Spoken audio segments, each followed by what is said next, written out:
Hello everyone, welcome back to IELTS Crash Course. This is Mandeep Bans and ਅੱਜ ਅਸੀਂ ਗੱਲ ਕਰਾਂਗੇ grammatical rules ਦੀ ਤੇ punctuation rules ਦੀ।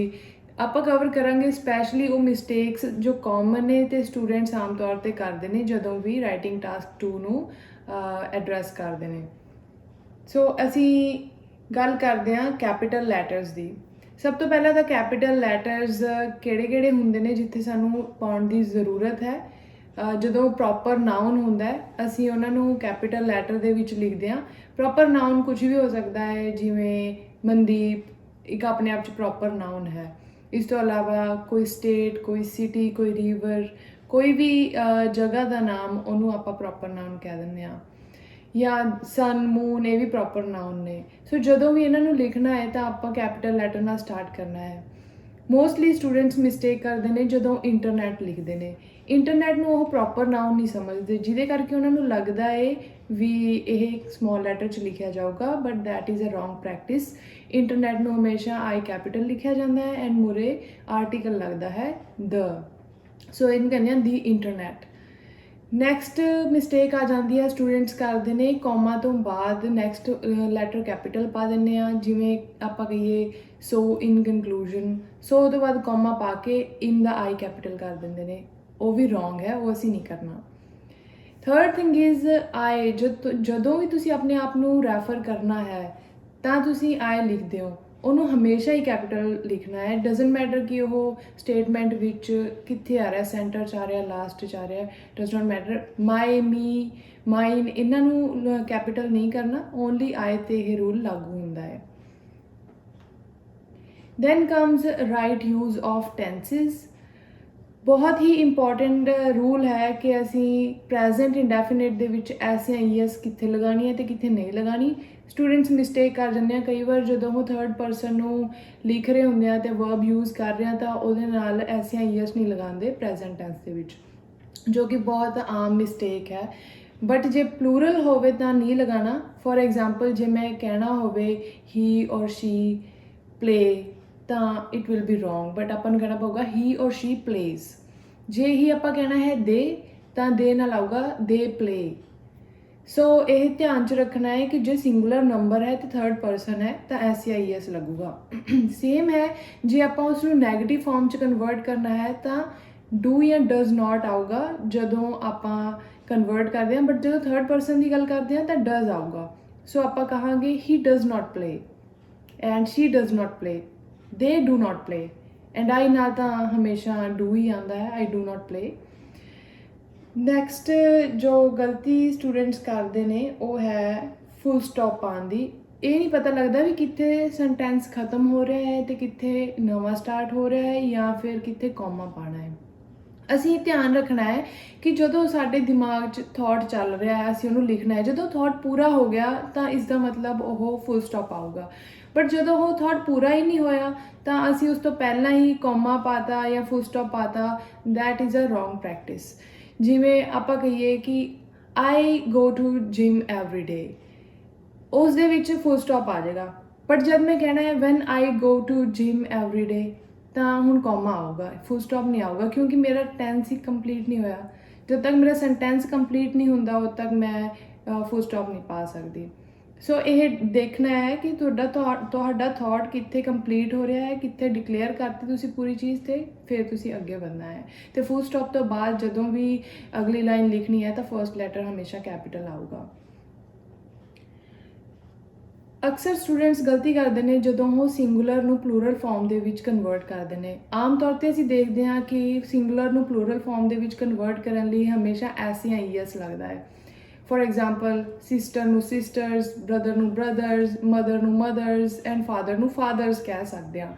ਬਟ ਜਦੋਂ ਕੁਝ ਵਰਡਸ ਦੇ ਵਿੱਚ ਅਸੀਂ ਪਲੂਰਲ ਕਰਨ ਲੱਗਦੇ ਹਾਂ ਤਾਂ ਉਹਨਾਂ ਦੀ ਫਾਰਮ ਚੇਂਜ ਕਰ ਦਿੰਦੇ ਹਾਂ, ਕਿਉਂਕਿ ਉਹ ਆਪਣੇ ਆਪ 'ਚ ਪਲੂਰਲ ਵਰਡ ਹੁੰਦਾ ਹੈ। ਫੋਰ ਐਗਜ਼ਾਮਪਲ ਪੀਪਲ, ਪੀਪਲ ਆਪਣੇ ਆਪ 'ਚ ਪਲੂਰਲ ਹੈ, ਇਸ ਕਰਕੇ ਅਸੀਂ ਪੀਪਲ ਨੂੰ ਪੀਪਲਸ ਨਹੀਂ ਕਹਿ ਸਕਦੇ, ਹਮੇਸ਼ਾ ਪੀਪਲ ਹੀ ਕਹਾਂਗੇ। Same is with news, news ਹਮੇਸ਼ਾ ਨਿਊਜ਼ ਹੀ ਰਹਿੰਦਾ ਹੈ, ਨਿਊਜ਼ ਇਜ਼ ਕੁਛ ਨਹੀਂ ਹੁੰਦਾ, ਐਵੇਂ ਦਾ ਕੋਈ ਵਰਡ ਨਹੀਂ ਐਗਜ਼ਿਸਟ ਕਰਦਾ। Same is with children, children ਸਾਨੂੰ ਪਤਾ ਤਾਂ ਹੈ ਇੱਕ ਵਰਡ ਹੈ, ਬਟ ਕਈ ਵਾਰ ਅਸੀਂ ਲਿਖਦੇ ਲਿਖਦੇ ਚਿਲਡਰਨਸ ਲਿਖ ਜਾਂਦੇ ਹਾਂ। So childrens is not a word, singular ਹੈ ਚਾਈਲਡ, ਪਲੂਰਲ ਹੈ ਚਿਲਡਰਨ। ਫਿਰ ਗੱਲ ਕਰਦੇ ਹਾਂ ਔਨ, ਇਨ ਐਂਡ ਐਟ ਦੀ। ਸਟੂਡੈਂਟਸ ਗਲਤੀ ਕਰਦੇ ਨੇ ਜਦੋਂ ਵੀ ਉਹਨਾਂ ਨੇ ਮੈਂਸ਼ਨ ਕਰਨਾ ਹੁੰਦਾ ਹੈ ਕਿਸੇ ਡੇ ਨੂੰ ਜਾਂ ਕਿਸੇ ਟਾਈਮ ਨੂੰ ਜਾਂ ਕਿਸੇ ਪਲੇਸ ਨੂੰ, ਤਾਂ ਇਹ ਨਹੀਂ ਪਤਾ ਲੱਗਦਾ, ਕਨਫਿਊਜ਼ਨ ਰਹਿੰਦੀ ਹੈ ਕਿ ਔਨ ਕਿੱਥੇ ਆਉਣਾ ਸੀ, ਇਨ ਕਿੱਥੇ ਆਉਣਾ ਸੀ, ਐਟ ਕਿੱਥੇ ਆਉਣਾ ਸੀ, ਜੋ ਮੈਂ ਆ ਵੀਡੀਓ 'ਚ ਕਲੈਰੀਫਾਈ ਕਰੂੰਗੀ। ਔਨ ਆਉਂਦਾ ਹੈ ਡੇਜ਼ ਐਂਡ ਡੇਟਸ ਦੇ ਨਾਲ। ਮੈਂ ਕਹਿਣਾ ਹੈ on Monday, on 25th of August, ਸੋ ਇੱਥੇ ਔਨ ਆਏਗਾ। ਬਟ ਜਦੋਂ ਮੈਂ ਕੋਈ ਸਪੈਸੀਫਿਕ ਟਾਈਮ ਮੈਂਸ਼ਨ ਕਰਨਾ ਹੈ ਫਿਰ ਮੈਂ ਕਹੂੰਗੀ at. I get up at 5 o'clock। ਹੋਰ ਐਟ ਨੂੰ ਅਸੀਂ ਕਿੱਥੇ ਯੂਜ਼ ਕਰ ਸਕਦੇ ਹਾਂ? ਜਦੋਂ ਅਸੀਂ ਕੋਈ ਏਰੀਆ ਮੈਂਸ਼ਨ ਕਰਨਾ ਹੈ ਜੋ ਕਿ ਸਮੌਲ ਹੋਵੇ, ਉਹਨੂੰ ਆਪਾਂ ਕਹਿ ਸਕਦੇ ਹਾਂ ਐਟ, ਜਿਵੇਂ ਕਿ ਕੋਈ ਸਮੌਲ ਵਿਲੇਜ, ਕੋਈ ਟਾਊਨ, ਕੋਈ city, until it is not a metropolitan city you can mention is like at। ਸੋ ਤੁਸੀਂ ਕਿਵੇਂ ਕਹਿ ਸਕਦੇ ਹੋ I live at Brampton, I live at Fatehgarh Sahib. But ਜਦੋਂ ਇਹ ਵੱਡੀ ਸਿਟੀ ਆ ਜਾਂਦੀ ਆ, ਕੋਈ ਵੱਡਾ ਏਰੀਆ ਕਵਰ ਕਰਨਾ ਹੈ, ਤਾਂ ਅਸੀਂ ਉੱਥੇ ਕਹਿੰਦੇ ਹਾਂ ਇਨ, like I live in Ontario, I live in Punjab, I live in India। So on, in and at ਨੂੰ ਬਹੁਤ ਧਿਆਨ ਨਾਲ ਯੂਜ਼ ਕਰਨਾ ਹੈ। ਇਸ ਤੋਂ ਇਲਾਵਾ ਮਚ ਐਂਡ ਮੈਨੀ ਦੀ ਕਨਫਿਊਜ਼ਨ ਰਹਿੰਦੀ ਹੈ, ਸਾਨੂੰ ਪਤਾ ਨਹੀਂ ਲੱਗਦਾ ਕਿ ਮਚ ਕਿੱਥੇ ਯੂਜ਼ ਕਰਨਾ ਹੈ। ਸੋ ਧਿਆਨ ਰੱਖਣਾ ਹੈ ਕਿ ਮਚ ਸਿਰਫ ਉੱਥੇ ਯੂਜ਼ ਹੁੰਦਾ ਹੈ ਜਿੱਥੇ ਅਨਕਾਊਂਟੇਬਲ ਚੀਜ਼ ਨੂੰ ਰੈਫਰ ਕਰਨਾ ਹੈ। For example sugar, sugar is uncountable, so you cannot say put many sugars into the basket, you can say put this much sugar into the basket। या फिर how much sugar do you need। Same is with ਮੈਨੀ, but ਮੈਨੀ ਨੂੰ ਕਿੱਥੇ use ਕਰਦੇ ਹਾਂ? ਜਦੋਂ countable ਚੀਜ਼ਾਂ ਹੋਣ, ਜਿਵੇਂ ਪਰਸਨਸ ਹੋਣ ਜਾਂ ਫਿਰ ਕਿਤਾਬਾਂ ਹੋਣ ਜਾਂ ਪੈਨ ਹੋਣ। So how many persons do you need for the meeting, how many pens do you need to write the book. ਇਸ ਤਰੀਕੇ ਨਾਲ ਆਪਾਂ ਇਹਨਾਂ ਨੂੰ ਡਿਫਰੈਂਸ਼ੀਏਟ ਕਰ ਸਕਦੇ ਹਾਂ, ਯੂਜ਼ ਕਰ ਸਕਦੇ ਹਾਂ। ਦੈਨ ਐਂਡ ਦੈਨ, ਇਹਨਾਂ ਦੋਨਾਂ ਵਿੱਚ ਵੀ ਬਹੁਤ ਕਨਫਿਊਜ਼ਨ ਹੁੰਦੀ ਹੈ। ਅਕਸਰ ਮੈਂ ਦੇਖਦੀ ਹਾਂ ਕਿ THEN ਦੈਨ ਨੂੰ ਯੂਜ਼ ਕਰ ਲੈਂਦੇ ਨੇ ਜਿੱਥੇ ਕੰਪੈਰੀਜ਼ਨ ਕਰਨਾ ਹੋਵੇ, ਜਾਂ ਫਿਰ THAN ਦੈਨ ਨੂੰ ਯੂਜ਼ ਕਰ ਲੈਂਦੇ ਹਾਂ ਜਿੱਥੇ ਅਸੀਂ ਅੱਗੇ ਵਧਾਉਣਾ ਹੋਵੇ ਸੈਂਟੈਂਸ। ਬਟ ਇੱਦਾਂ ਨਹੀਂ ਹੈ। ਦੈਨ ਜੋ THE ਨਾਲ ਪੈਂਦਾ ਹੈ ਉਸ ਨੂੰ ਅਸੀਂ ਯੂਜ਼ ਕਰਦੇ ਹਾਂ ਕਿ ਕੋਈ ਆਊਟਕਮ ਡਿਸਕਸ ਕਰਨ ਲਈ। ਜਿਵੇਂ ਮੈਂ ਕਹਿਣਾ ਹੋਵੇ if I win then I will get a trophy. But ਜਿਵੇਂ ਕੰਪੈਰੀਜ਼ਨ ਕਰਨਾ ਹੈ ਫਿਰ ਮੈਂ ਕਹੂੰਗੀ I would prefer to drink tea than coffee. So ਇੱਥੇ ਦੈਨ ਦੂਸਰਾ ਆ ਜਾਏਗਾ। ਇਸ ਤੋਂ ਇਲਾਵਾ ਜਦੋਂ ਵੀ ਆਇਲਸ ਦਾ ਰਾਈਟਿੰਗ ਟਾਸਕ ਕਰਦੇ ਹਾਂ ਤਾਂ ਅਸੀਂ ਉਹਦੇ ਵਿੱਚ ਕੋਈ ਐਬਰੀਵੇਸ਼ਨਸ ਜਾਂ ਸ਼ਾਰਟ ਫਾਰਮਸ ਨਹੀਂ ਯੂਜ਼ ਕਰਨੀਆਂ ਹੁੰਦੀਆਂ, ਬਟ ਤੁਸੀਂ ਯੂਜ਼ ਕਰ ਸਕਦੇ ਹੋ ਜਿਵੇਂ mister, missus, AM, PM task 1 ਦੇ ਵਿੱਚ। Next thing is complex structures. Complex structures ਅਸੀਂ ਨੈਕਸਟ ਵੀਡੀਓ 'ਚ ਕਵਰ ਕਰਾਂਗੇ। ਐਂਡ ਆਲਸੋ ਜੋ ਟੈਂਸਿਸ ਦੀ ਵੀਡੀਓ ਹੈ ਉਹ ਵੀ ਮੈਂ ਇੱਕ ਅਲੱਗ ਡਿਟੇਲ 'ਚ ਵੀਡੀਓ ਬਣਾਉਂਗੀ। ਸੋ ਆਪਾਂ ਗੱਲ ਕਰਦੇ ਹਾਂ ਪੈਸਿਵ ਵੌਇਸ ਦੀ। ਪੈਸਿਵ ਵੌਇਸ ਯੂਜ਼ ਕਰੀਦੀ ਹੁੰਦੀ ਹੈ ਜਦੋਂ ਵੀ ਅਸੀਂ ਕੋਈ ਸੈਂਟੈਂਸ ਬਣਾਉਣਾ ਹੈ, ਅਤੇ ਇਹਦੇ ਪਿੱਛੇ ਦੋ ਰੀਜ਼ਨਸ ਨੇ। ਇੱਕ ਤਾਂ ਟੂ ਮੈਨੀ ਪ੍ਰੋਨਾਊਨਸ ਐਂਡ ਨਾਊਨਸ ਯੂਜ਼ ਕਰਨ ਤੋਂ ਅਸੀਂ ਬਚਦੇ ਹਾਂ ਕਿਉਂਕਿ ਸਬਜੈਕਟ ਸਾਡਾ ਹਾਈਡ ਹੋ ਜਾਂਦਾ ਹੈ। ਸੈਕਿੰਡ ਥਿੰਗ ਇਜ਼ ਜੋ ਫੋਕਸ ਹੈ ਰੀਡਰ ਦਾ ਉਹ ਡੂਅਰ 'ਤੇ ਨਹੀਂ ਜਾਂਦਾ, ਬਟ ਜੋ ਕੀਤਾ ਗਿਆ ਹੈ ਉਹਦੇ 'ਤੇ ਜਾਂਦਾ ਹੈ। ਇਸ ਕਰਕੇ ਹਮੇਸ਼ਾ ਪੈਸਿਵ ਵੌਇਸ ਬਣਾਉਣ ਦੀ ਕੋਸ਼ਿਸ਼ ਕਰੋ। Then pay close attention to spellings. Spellings ਬਹੁਤ ਕਰੂਸ਼ੀਅਲ ਹੁੰਦੇ ਨੇ। ਅਕਸਰ ਅਸੀਂ ਯੂਜ਼ ਕਰਦੇ ਹਾਂ ਫੋਨ, ਉਹਦੇ ਕਰਕੇ ਜੋ ਵੀ ਟਾਈਪਿੰਗ ਹੁੰਦੀ ਹੈ ਫੋਨ ਦੇ ਆਟੋ ਸਪੈਲਿੰਗ 'ਤੇ ਲਾਇਆ ਹੋਇਆ ਹੁੰਦਾ ਹੈ ਅਤੇ ਉਹ ਕਰਦਾ ਹੈ। ਇਸ ਕਰਕੇ ਬਹੁਤ ਜ਼ਿਆਦਾ ਪ੍ਰੋਬਲਮ ਆਉਂਦੀ ਹੈ ਜਦੋਂ ਅਸੀਂ ਆਇਲਸ ਦਾ ਰਾਈਟਿੰਗ ਟਾਸਕ ਕਰਦੇ ਹਾਂ। ਸੋ ਆਪਣੇ ਜਿਸ ਵਰਡ 'ਚ ਵੀ ਤੁਹਾਨੂੰ ਪ੍ਰੋਬਲਮ ਹੋਵੇ ਉਸਨੂੰ ਐਟਲੀਸਟ 10-20 ਟਾਈਮਸ ਪੇਪਰ 'ਤੇ ਲਿਖ ਕੇ ਦੇਖ ਲਓ ਤਾਂ ਕਿ ਤੁਹਾਨੂੰ ਯਾਦ ਹੋ ਜਾਵੇ, ਸੋ ਦੈਟ ਤੁਹਾਨੂੰ ਇਸ਼ੂ ਨਾ ਆਵੇ ਜਦੋਂ ਤੁਸੀਂ ਰਾਈਟਿੰਗ ਟਾਸਕ ਕਰਦੇ ਹੋ। ਸਪੈਸ਼ਲੀ ਪ੍ਰੋਬਲਮ ਆਉਂਦੀ ਹੈ ਜਦੋਂ ਅਸੀਂ ਕਨਵੀਨੀਅੰਸ ਲਿਖਣਾ ਹੈ ਜਾਂ ਮੇਨਟੇਨੈਂਸ ਲਿਖਣਾ ਹੈ, ਸਾਨੂੰ ਪਤਾ ਨਹੀਂ ਲੱਗਦਾ ਕਿ ਇੱਥੇ ਈ ਪੈਣੀ ਹੈ, ਏ ਪੈਣੀ ਹੈ, ਕਿੱਥੇ ਆਈ ਪੈਣਾ ਹੈ। ਰੈਸੀਪੀਐਂਟ ਦੇ ਵਿੱਚ ਆ ਜਾਂਦੀ ਹੈ ਇਹੋ ਜਿਹੀ ਪ੍ਰੋਬਲਮ। ਹੁਣ ਗੱਲ ਕਰਦੇ ਹਾਂ ਕੌਮਾਸ ਦੀ। ਕੌਮਾਸ ਕਿੱਥੇ ਕਿੱਥੇ ਯੂਜ਼ ਹੁੰਦੇ ਨੇ। ਇੱਕ ਤਾਂ ਹਮੇਸ਼ਾ ਕਨੈਕਟਰ ਤੋਂ ਬਾਅਦ ਕੌਮਾ ਯੂਜ਼ ਕਰਦੇ ਹਾਂ। ਜਦੋਂ ਵੀ ਅਸੀਂ ਕਨੈਕਟ ਕਰਨਾ ਹੈ, ਜਿਵੇਂ ਲਿਖਣਾ ਹੈ ਐਡੀਸ਼ਨਲੀ, ਫਿਰ ਆਊਗਾ comma. Furthermore comma, besides comma, apart from this comma. So comma ਦਾ ਧਿਆਨ ਰੱਖਣਾ ਹੈ। ਇਹ ਪੰਕਚੁਏਸ਼ਨ ਮਿਸਟੇਕਸ ਨੇ ਜੋ ਸਟੂਡੈਂਟਸ ਕਰਦੇ ਨੇ ਐਂਡ ਬੈਨ ਕਰ ਜਾਂਦੇ ਨੇ ਇਹਨਾਂ ਕਰਕੇ।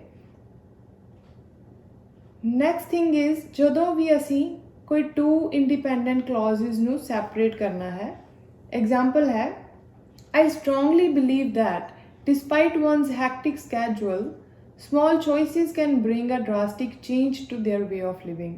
ਹੁਣ ਇਹ ਦੋ ਅਲੱਗ-ਅਲੱਗ ਕਲੌਜ਼ਸ ਨੇ, ਇੰਡੀਪੈਂਡੈਂਟ ਨੇ। ਸੋ ਇਹਨਾਂ ਨੂੰ ਜਦੋਂ ਸੈਪਰੇਟ ਕਰਨਾ ਹੈ ਤੇ ਇੱਕੋ ਸੈਂਟੈਂਸ 'ਚ ਕਵਰ ਕਰਨਾ ਹੈ ਕੰਪਲੈਕਸ ਸਟਰਕਚਰ ਬਣਾਉਣ ਲਈ, ਤਾਂ ਅਸੀਂ ਕੌਮਾ ਦੇ ਨਾਲ ਸੈਪਰੇਟ ਕਰ ਦਿੰਦੇ ਹਾਂ।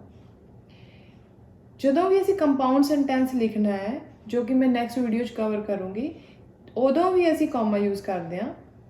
ਜਿਵੇਂ ਆਪਾਂ ਕਹਿਣਾ ਹੋਵੇ I will discuss why this is bad for a child, comma, and how it affects him as an adult। ਤਾਂ ਉਸ ਟਾਈਮ ਤੇ ਵੀ ਅਸੀਂ ਇਹ ਨਾ ਕੌਮਾ ਯੂਜ਼ ਕਰਾਂਗੇ। then comes to control the flow of the sentence। ਹੁਣ ਜਦੋਂ ਕੋਈ ਸੈਂਟੈਂਸ ਦੇ ਵਿੱਚ ਅਸੀਂ ਥੋੜੀ ਜਿਹੀ ਕੰਪਲੈਕਸਿਟੀ ਪਾਣੀ ਹੈ ਐਂਡ ਫਲੋ ਕੰਟਰੋਲ ਕਰਨਾ ਹੈ, ਤਾਂ ਅਸੀਂ ਕੌਮਾ ਯੂਜ਼ ਕਰਦੇ ਹਾਂ। For example children for instance are innocent, full stop, so this in turn helps the community। ਹੁਣ ਤੁਸੀਂ ਨੋਟਿਸ ਕਰੋਗੇ ਤਾਂ children, comma, for instance, comma, are innocent ਲਿਖਿਆ ਹੈ, ਜਿਸ ਦੇ ਨਾਲ ਐਗਜ਼ਾਮਪਲ ਤਾਂ ਅਸੀਂ ਦੇ ਹੀ ਰਹੇ ਹਾਂ ਬਟ ਉਸਨੂੰ ਮੋਡੀਫਾਈ ਕਰਕੇ ਫਲੋ ਕੰਟਰੋਲ ਕਰ ਲਿਆ ਹੈ। children ਪਹਿਲਾਂ ਲਿਖਤਾ ਹੈ, ਫॉर ਐਗਜ਼ਾਮਪਲ ਜਾਂ ਫॉर ਇੰਸਟੈਂਸ ਬਾਅਦ 'ਚ ਲਿਖਿਆ ਹੈ।